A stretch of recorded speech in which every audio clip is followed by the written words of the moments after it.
Welcome to Bite at a Time Books, where we read you your favorite classics one bite at a time. My name is Bree Carlile, and I love to read, and wanted to share my passion with listeners like you. Be sure to follow the show on your favorite podcast platforms so you get all the new episodes. Or you can follow the show on YouTube, where we have playlists for all the stories.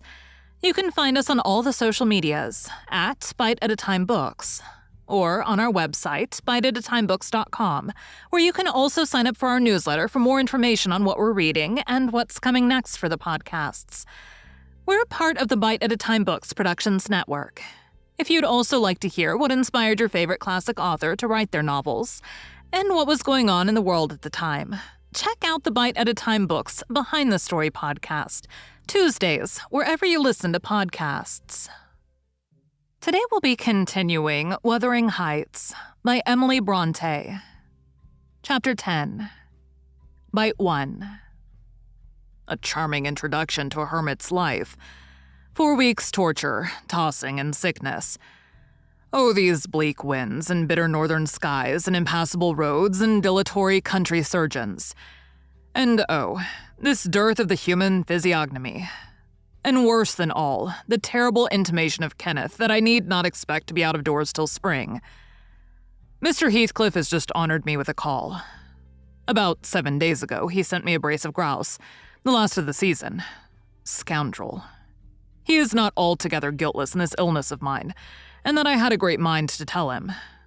But alas, how could I offend a man who was charitable enough to sit at my bedside a good hour and talk on some other subject than pills and draughts, blisters and leeches? This is quite an easy interval. I am too weak to read, yet I feel as if I could enjoy something interesting. Why not have up Mrs. Dean to finish her tale? I can recollect its chief incidents, as far as she had gone. Yes, I remember her hero had run off and never been heard of for 3 years, and the heroine was married. I'll ring. She'll be delighted to find me capable of talking cheerfully. Mrs. Dean came. "It wants 20 minutes, sir, to take the medicine," she commenced. Away with it," I replied. "I desire to have—" "The doctor says you must drop the powders." "With all my heart, don't interrupt me. Come and take your seat here. Keep your fingers from that bitter phalanx of vials. Draw your knitting out of your pocket. That will do. Now continue the history of Mr. Heathcliff from where you left off, to the present day. Did he finish his education on the continent and come back a gentleman? Or did he get a sizar's place at college, or escape to America and earn honors by drawing blood from his foster country? Or make a fortune more promptly on the English highways? He may have done a little in all these vocations, Mr. Lockwood. But I couldn't give my word for any. I stated before that I didn't know how he gained his money. Neither am I aware of the means he took to raise his mind from the savage ignorance into which it was sunk. But with your leave, I'll proceed in my own fashion, if you think it will amuse and not weary you.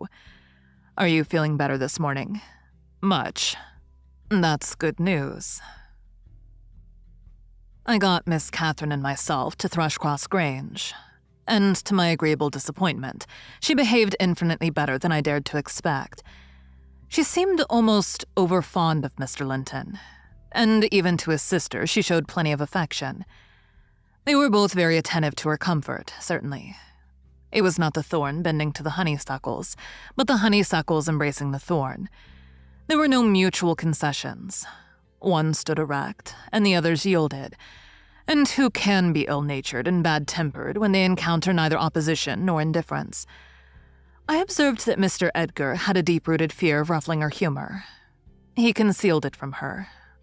But if ever he heard me answer sharply, or saw any other servant grow cloudy at some imperious order of hers, he would show his trouble by a frown of displeasure that never darkened on his own account. He many a time spoke sternly to me about my pertness, and averred that the stab of a knife could not inflict a worse pang than he suffered at seeing his lady vexed. Not to grieve a kind master, I learned to be less touchy, and for the space of half a year, the gunpowder lay as harmless as sand, because no fire came near to explode it. Catherine had seasons of gloom and silence now and then.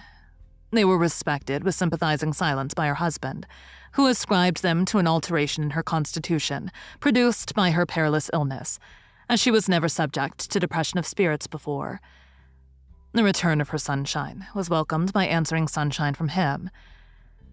I believe I may assert that they were really in possession of deep and growing happiness. It ended. Well, we must be for ourselves in the long run. The mild and generous are only more justly selfish than the domineering, and it ended when circumstances caused each to feel that the one's interest was not the chief consideration in the other's thoughts. On a mellow evening in September, I was coming from the garden with a heavy basket of apples which I had been gathering. It had got dusk, and the moon looked over the high wall of the court, causing undefined shadows to lurk in the corners of the numerous projecting portions of the building. I set my burden on the house steps by the kitchen door and lingered to rest and drew in a few more breaths of the soft, sweet air. My eyes were on the moon, and my back to the entrance when I heard a voice behind me say, "Nellie, is that you?" It was a deep voice, and foreign in tone. Yet there was something in the manner of pronouncing my name which made it sound familiar. I turned about to discover who spoke fearfully, for the doors were shut, and I had seen nobody on approaching the steps.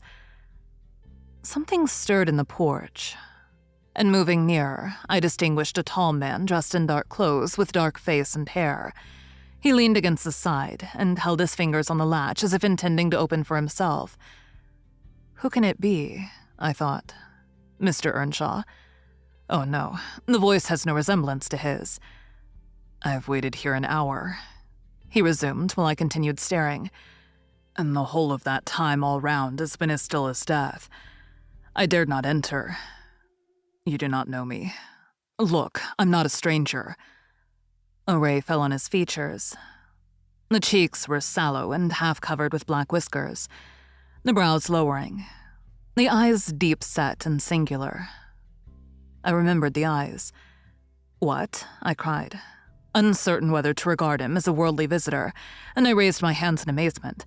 "What? You come back? Is it really you, is it?" "Yes, Heathcliff," he replied, glancing from me up to the windows, which reflected a score of glittering moons, but showed no lights from within. "Are they home? Where is she? Nellie, you're not glad. You needn't be so disturbed. Is she here? Speak. I want to have one word with her, your mistress. Go and say some person from Gimmerton desires to see her." "How will she take it?" I exclaimed. "What will she do? The surprise bewilders me. It will put her out of her head, and you are Heathcliff, but altered. Nay, there's no comprehending it. Have you been for a soldier?" "Go and carry my message," he interrupted impatiently. "I'm in hell till you do." He lifted the latch, and I entered.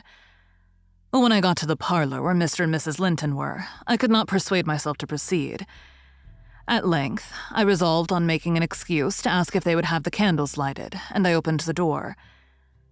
They sat together in a window whose lattice lay back against the wall, and displayed beyond the garden trees and the wild green park, the valley of Gimmerton, with a long line of mist winding nearly to its top. For very soon after you pass the chapel, as you may have noticed, the sow that runs from the marshes joins a beck which follows the bend of the glen. Wuthering Heights rose above this silvery vapor, but our old house was invisible. It rather dips down on the other side.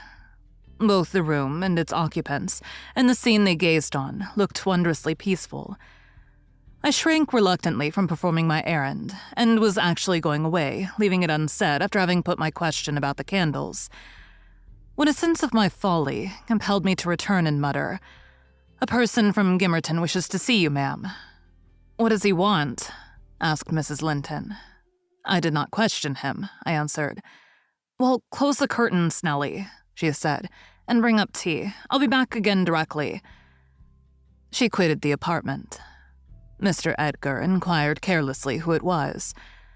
"Someone mistress does not expect," I replied. "That Heathcliff. You recollect him, sir, who used to live at Mr. Earnshaw's." "What? The gypsy? The ploughboy?" he cried. "Why did you not say so to Catherine?" "Hush. You must not call him by those names, master," I said. "She'd be sadly grieved to hear you.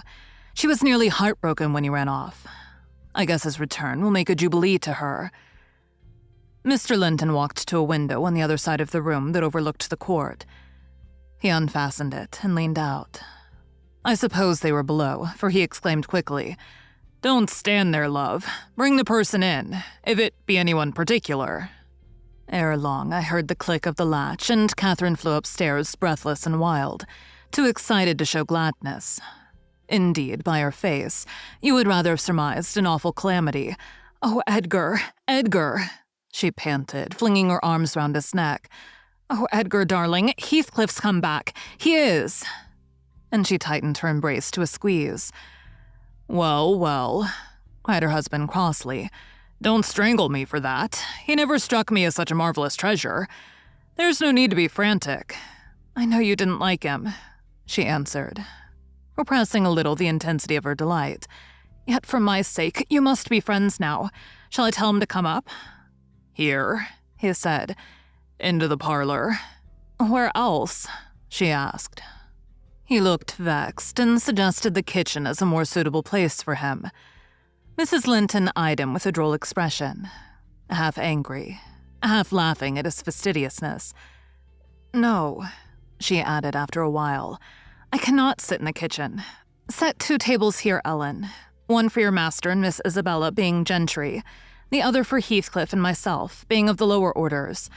Will that please you, dear? Or must I have a fire lighted elsewhere? If so, give directions. I'll run down and secure my guest. I'm afraid the joy is too great to be real." She was about to dart off again, but Edgar arrested her. "You bid him step up," he said, addressing me. "And, Catherine, try to be glad without being absurd.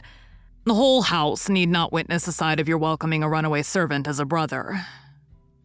Thank you for joining Bite at a Time Books today, while we read a bite of one of your favorite classics. Again, my name is Bree Carlile, and I hope you join us tomorrow for the next bite of Wuthering Heights. If you enjoyed our show, be sure to follow us so you get all the new episodes. We would also love for you to drop us a rating on your favorite podcast platform. You can catch us on all the social medias at Bite at a Time Books, or check out our website, biteatatimebooks.com, where you can sign up for our newsletter. Our show is part of the Bite at a Time Books Productions Network. If you would also like to hear about the authors who write the books we read on the show, check out the Bite at a Time Books Behind the Story podcast, wherever you listen to podcasts, or on biteatatimebooksbehindthestory.com.